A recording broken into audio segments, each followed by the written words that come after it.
Baik, Assalamualaikum warahmatullahi wabarakatuh. Hari ini kita akan melanjutkan pada materi setelah UTS ya, yaitu terkait dengan biaya kualitas dan produktivitas. Kalau dilihat dari judulnya, kita sudah bisa menerka ya bahwa yang akan kita bahas kali ini yaitu terkait dengan kualitas dan produktivitas yang dihasilkan oleh perusahaan terkait dengan kegiatan operasionalnya dalam menghasilkan suatu produk tentunya. Nah, terkait dengan kualitas ini, yang pertama harus diperhatikan oleh perusahaan yaitu memuaskan harapan konsumen yang berkaitan dengan atribut-atribut dari harapan konsumen. Jadi, kita akan mengetahui kualitas suatu produk ketika konsumen sudah merasakan dan menggunakan produk yang kita hasilkan gitu ya. Kita bisa ngecek bahwa apakah kualitas dari produk kita sudah bagus, yaitu dari feedback yang diberikan oleh konsumen setelah menggunakan produk yang kita produksi. Nah, kemudian untuk memastikan seberapa baik produk dapat memenuhi aspek-aspek teknis dari desain produk tersebut dan juga kesesuaian kinerja dengan standar yang diharapkan dan kesesuaian dengan standar pembuatannya. Jadi tidak hanya kualitas itu bisa dilihat ketika sudah dikonsumsi atau sudah digunakan suatu produk itu oleh konsumen, namun juga di dalam perusahaan kita juga harus ada yang namanya quality control gitu ya, atau quality insurance, biasanya QA disebutnya kalau di suatu perusahaan ya, terkait dengan bagaimana sih perusahaan itu apakah sudah tepat dalam menghasilkan kualitas pada suatu produknya.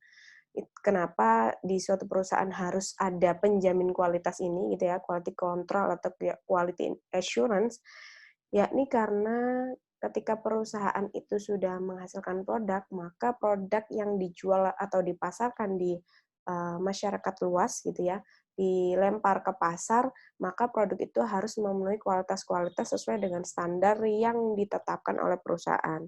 Nggak mungkin ketika perusahaan melemparkan barangnya kemudian kualitasnya jelek, maka itu akan tidak ada uh, feedback-nya kepada perusahaan. Namun ketika kualitasnya jelek, ketika produk itu sudah di pasaran, maka feedback-nya akan jelek kepada perusahaan. Konsumen bisa komplain, dan komplainnya konsumen itu akan berdampak luas gitu ya. Apalagi sekarang di media sosial, ada berbagai media sosial, dan konsumen bisa mengungkapkan perasaannya di semua media sosial dan bisa viral. Nah, itu akan menjadi uh, bumerang sendiri bagi perusahaan ketika perusahaan tidak memperhatikan yang namanya kualitas ini. Nah, dalam kualitas kita tentunya atau perusahaan tentunya akan mengeluarkan biaya-biaya terkait dengan bagaimana sih perusahaan melakukan manajemen dari kualitas produk ini gitu ya. Yang pertama terkait dengan biaya pencegahan. Biaya pencegahan ini adalah biaya yang terjadi karena adanya usaha untuk mencegah terjadinya kegagalan dalam menjalankan aktivitas jasa dan atau produk yang berkualitas rendah. Jadi biaya pencegahan ini adalah terkait dengan ketika perusahaan ternyata ada produk yang dihasilkan itu tidak sesuai dengan kualitas, atau nanti perusahaan berjaga-jaga agar semua produknya yang dihasilkan itu berkualitas sama baiknya. Nah, itu ada yang namanya biaya pencegahan di sana, supaya menghindari adanya atau terjadinya kegagalan dalam suatu proses produksi tadi. Nah, kemudian yang kedua adalah terkait dengan biaya penilaian. Di sini biaya ini yang dimaksud adalah biaya yang terjadi karena dilakukannya penentuan apakah produk atau jasa yang dihasilkan adalah telah sesuai dengan permintaan atau kebutuhan konsumen. Biaya penilaian ini adalah terkait dengan bagaimana perusahaan mengadakan yang namanya QA, kemudian bagaimana QA itu melakukan penilaian tentang kualitas dari suatu produk ini. Biasanya kita juga ada yang namanya manajemen sendiri atau tim sendiri untuk mensortir barang gitu ya. Disortir di awal, ketika ada kualitas yang buruk, nanti treatment-nya diapakan gitu ya. Jadi ada sendiri tim yang bertugas untuk melakukan penilaian dan juga nanti bagaimana si produk itu bisa terjamin kualitasnya. Kemudian selanjutnya biaya kegagalan internal. Nah, ini adalah biaya yang terjadi pada saat produk atau jasa yang dihasilkan tidak sesuai dengan permintaan atau kebutuhan konsumen. Nah, ketika ada produk-produk gitu ya dari satu kegiatan produksi ternyata ada yang ternyata cacat produksi atau ternyata kualitasnya tidak sesuai dengan standar. Nah, kita punya sendiri anggaran terkait dengan biaya kegagalan internal. Nah, di sini perusahaan akan mengeluarkan biaya untuk bagaimana nanti treatment-nya ketika ada produk rusak atau produk cacat gitu ya. Kemudian yang kedua, biaya kegagalan eksternal. Nah, biaya ini terjadi pada saat produk atau jasa yang dihasilkan tidak sesuai dengan permintaan atau kebutuhan konsumen dan diketahui setelah produk berada di luar perusahaan atau sudah di tangan konsumen. Nah, ini betul-betul hal yang sangat dihindari sebenarnya oleh perusahaan. Namun, yang namanya proses produksi itu tidak lepas dari adanya human error, sehingga mungkin saja terjadi barang sudah dilempar ke pasar, namun ternyata ada kualitas yang tidak bagus. Nah, hal-hal yang seperti itu sudah dianggarkan biayanya oleh perusahaan. Kenapa? Karena memang sangat fatal sekali ketika ada hal-hal yang seperti ini, namun biasanya perusahaan itu juga ada yang eee, mengemas gitu ya, mengemas kegagalan produksi itu dengan misalkan dijual dengan harga yang miring atau yang lain sebagainya, sehingga ditutupilah nanti kegagalan eksternal ini. Kemudian ada yang namanya biaya Nah, selanjutnya perusahaan harus mengukur yang namanya biaya kualitas ini, apakah sudah tepat atau belum gitu ya. Nah, di dalam pengukuran biaya kualitas ini ada dua hal yang perlu kita bahas. Yang pertama adalah biaya kualitas yang dapat diamati. Nah, hal ini adalah terkait dengan biaya kualitas yang secara langsung dapat diukur dan datanya tersedia dalam laporan akuntansi perusahaan. Jadi yang bisa diamati, otomatis yang bisa dilihat dengan kasat mata, yang bisa dilaporkan dengan jelas gitu ya. Contohnya biaya pencegahan, biaya penilaian, biaya kegagalan internal, dan lain-lain. Ada juga yang namanya biaya kualitas yang tersembunyi. Nah, biaya atas hilangnya kesempatan akibat adanya atau akibat rendahnya kualitas. Biasanya hal ini tidak terdapat dalam laporan akuntansi dan sulit untuk diukur. Ternyata ada yang eksplisit dan juga implisit. Nah, yang implisit ini kadang kita akan lebih sering miss gitu ya, karena biaya kualitas yang tersembunyi di sini. Jadi contohnya adalah biaya kehilangan penjualan, kehilangan pangsa pasar, ketidakpuasan pelanggan, komplain pelanggan. Nah, biaya kualitas yang tersembunyi ini seharusnya itu tidak terlewat oleh perusahaan, tapi memang lagi-lagi kalau memang sudah dilempar ke eksternal gitu ya, ke pasar, maka hal yang bisa kita lakukan hanya membuka ruang bagi konsumen untuk memberikan keluhan gitu ya, kotak saran dari konsumen gitu ya, biasanya kan perusahaan ada yang namanya layanan konsumen. Di sana tempat kita berkeluh kesah ketika memang ada produk dari perusahaan yang tidak bagus, tidak sesuai dengan kualitas.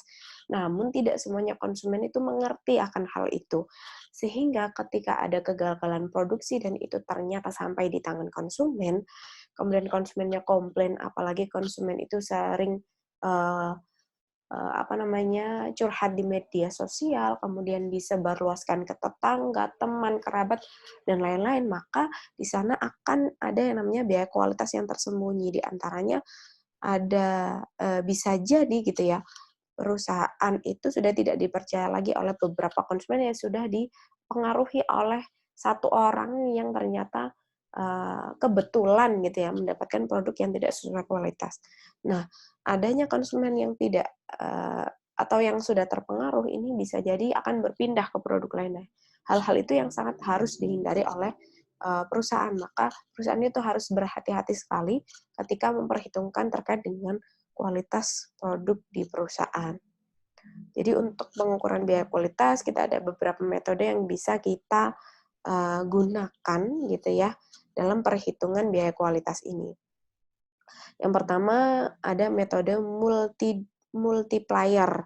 Di sini diasumsikan bahwa Total biaya kualitas merupakan multiplikasi dari beberapa ukuran biaya kegagalan, sehingga untuk mengestimasi biaya kegagalan total dapat dilakukan dengan rumus yang ada di PPT ini, gitu ya.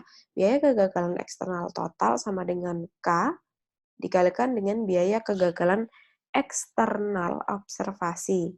Jadi untuk lebih mudahnya, teman-teman diberikan contoh soal yang teman-teman bisa baca di depan. Jadi di sini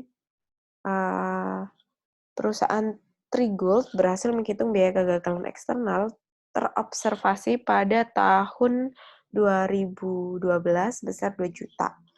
Kemudian berdasarkan tahun-tahun sebelumnya, K ditentukan sebesar 4, maka tahun 2012 biaya kegagalan eksternal total ditentukan sebesar 4 kali 2 juta. Jadi simbol K merupakan angka pengali yang merefleksikan efek multiplier ya. Jadi di sini perusahaan menentukan K berdasarkan data-data di masa lalu. Jadi penentuan K itu berdasarkan data masa lalu atau dari data historical perusahaan ya. Jadi K itu yang menentukan perusahaan yang mengasumsikan berapa sih nilai K yang tepat itu gitu ya untuk dikalikan dengan biaya kegagalan eksternal observasi. Kemudian di sini perusahaan Trigold menentukan K-nya itu adalah sebesar 4. Kemudian untuk biaya kegagalan eksternalnya ketemu 4 kali 2 juta sehingga besarnya adalah 8 juta. Nanti besarnya K dan juga besarnya biaya kegagalan eksternal tergantung dari seberapa perusahaan mengasumsikan kegagalan eksternal yang mungkin akan terjadi. Kemudian metode kedua ada metode Taguchi Quality Loss Function. Di sini diasumsikan bahwa setiap penyimpangan dari target kualitas akan menyebabkan tingkat kualitas tersembunyi dan kenaikan biaya kualitas merupakan pengkuadratan setiap penyimpangan dari target. Jadi dilihat dari pengertiannya, ini juga agak menggambarkan terkait dengan rumus yang akan digunakan gitu ya.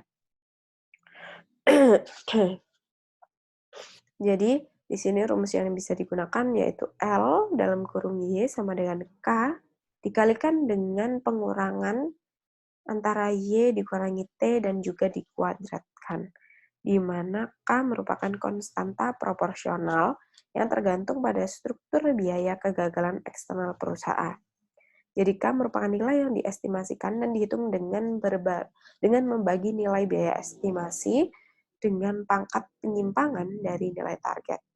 Jadi simbol K itu dihitung dengan cara K sama dengan C dibagi D kuadrat, di mana C merupakan kerugian pada limit rendah atau tertinggi, D adalah jarak limit dari target. Kemudian terkait dengan rumus yang L sama dengan Y di atas, LY sama dengan K dan seterusnya di atas, keterangan dari beberapa variabelnya yaitu Y merupakan aktual karakteristik kualitas, T adalah nilai target karakteristik kualitas, dan L merupakan kerugian akibat kualitas yang merupakan biaya kegagalan eksternal total. Jadi metode Taguchi Quality Loss Function ini metode yang sedikit lebih kompleks daripada metode sebelumnya.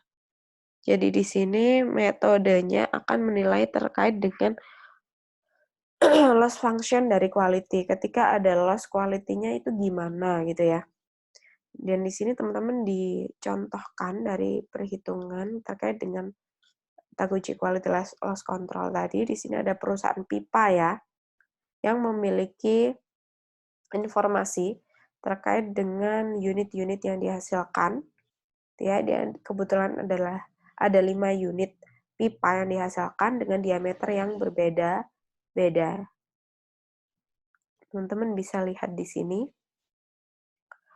Kemudian sesuai dengan rumusnya kita hitung satu per satu. Di sini Y min T terlebih dahulu. Kemudian Y min T dikuadratkan. Kemudian K. Pertama kita ini dulu ya, kita cari dulu sesuai dengan rumus yang kita breakdown.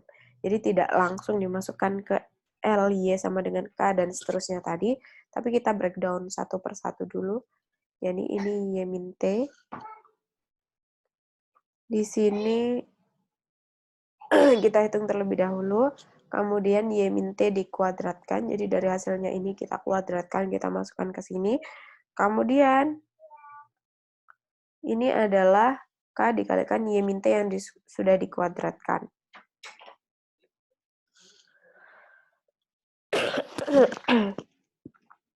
Ketika sudah kita ketahui K dikalikan Y min T yang sudah dikuadratkan, maka kita bisa tahu totalnya berapa, kita total di bawah ini ya. Kemudian jangan lupa dirata-ratakan. Sehingga sebetulnya target kualitas diameter pipanya adalah 20 cm. Jadi Y min T ini adalah 20 dikurangi dengan diameter sesungguhnya. Diameter sesungguhnya dikurangi dengan 20 cm ini ya. Jadi sesungguhnya dikurangi dengan targetnya ditaruh di sini. Kemudian tinggal dilanjutkan perhitungannya. Dan K-nya di sini ketika teman-teman ingin mengalihkan ini, K-nya adalah Rp20.000. Sehingga ini bisa dihasilkan sekian. Kemudian untuk rata-ratanya tinggal teman-teman bagi dari total dibagi dengan 5. Hasilnya adalah 330.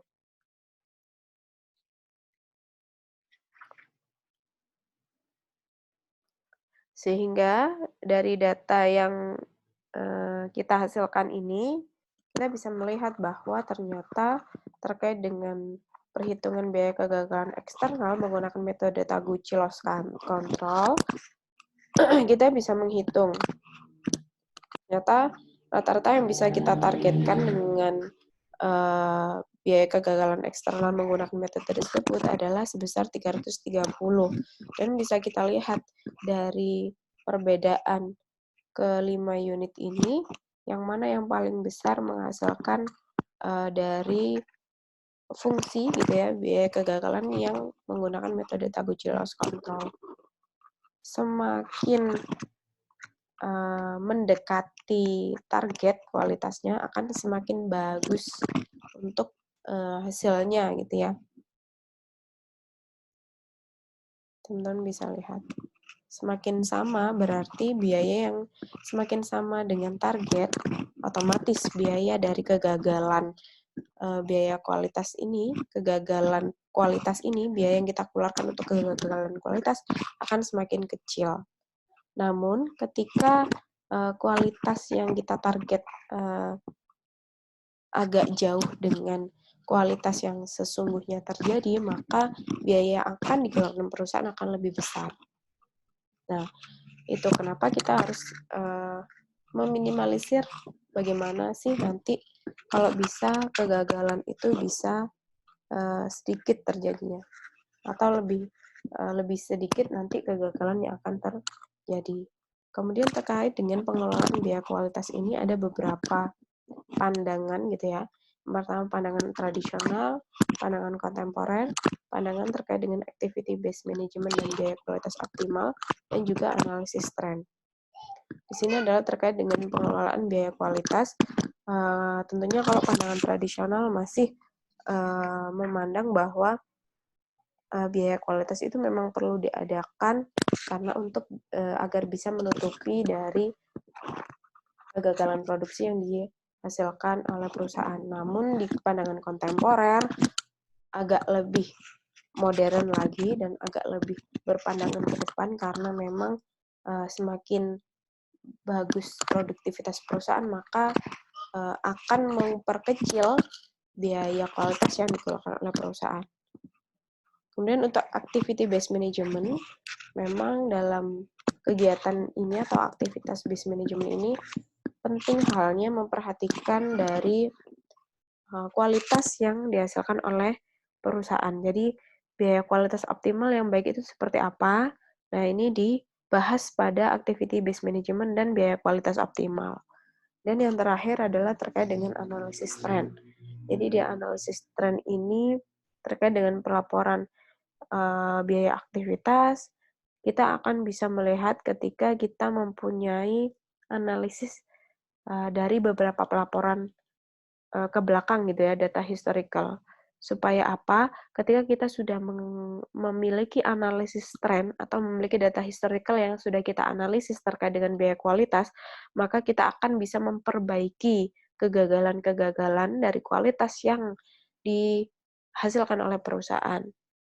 Karena kita punya data historicalnya sehingga kita bisa menentukan bagaimana sih nanti produktivitas di tahun selanjutnya agar biaya-biaya dari kegagalan produksi itu bisa kita tekan.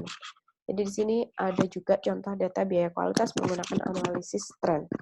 Dari tahun 2007 sampai dengan 2012 pada satu perusahaan, biaya kualitasnya diketahui, biaya penjualan sesungguhnya, dan juga persentase dari persentase biaya dari penjualan. Ketika kita amati dari tahun 2007 sampai dengan 2012, ternyata untuk biaya dari penjualan persentasenya semakin menurun, menunjukkan dari semakin baiknya produktivitas yang dilakukan oleh perusahaan. Karena ketika kita lihat dari biaya kualitas yang dikeluarkan, itu dari 2007, dari banyak menjadi lebih sedikit gitu ya di tahun 2012. Akan juga mempengaruhi dari penjualan yang dilakukan oleh perusahaan. Semakin bagus biaya kualitasnya, semakin kecil biaya kualitasnya, maka penjualan yang bisa dilakukan oleh perusahaan akan semakin besar. Nah, ini sangat positif ya bagi perusahaan karena ketika kita bisa menjalankan produktivitas semakin baik setiap tahunnya, maka akan juga menghasilkan laba yang baik juga bagi perusahaan.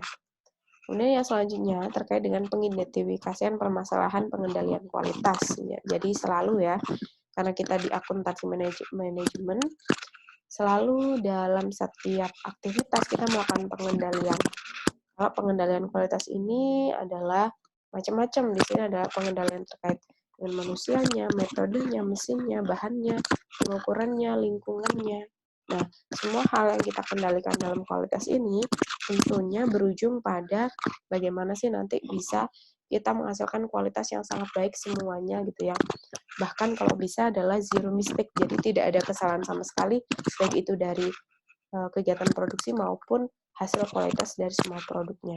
Kemudian produktivitas dan efisien. Nah, hubungannya adalah terkait dengan produktivitas dan efisiensi dari kinerja di perusahaan ini. Jadi efisiensi itu adalah terkait dengan kemampuan untuk mengubah input menjadi output pada biaya terendah. Dan juga ukuran yang biasa digunakan untuk efisiensi proses produksi dan bisnis. Di antaranya kita akan membahas tentang produktivitas, waktu siklus, dan rasio waktu output. Nah, di sini juga dicontohkan untuk pengukuran produktivitas secara parsial dan total nanti ya.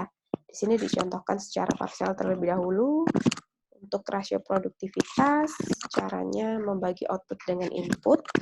Di sini dicontohkan perusahaan Enola bergerak pada bidang produksi LCD televisi ya. Di sini menghasilkan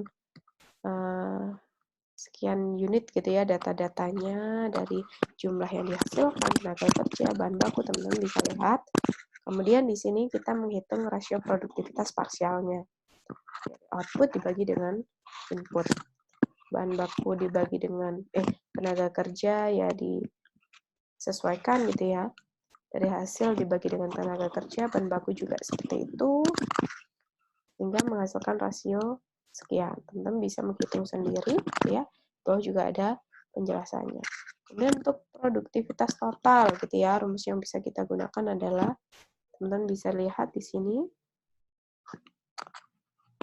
Nah, untuk penjelasan lebih lengkapnya, lebih baik langsung pada contoh, yaitu masih tetap perusahaan Enola dengan informasi yang lebih lengkap lagi terkait dengan data perusahaan untuk menghitung pengukuran produktivitas total. Jadi di sini agak sedikit berbeda, ada yang namanya PK di sini. Kemudian kita hitung PK-nya, yaitu karena kita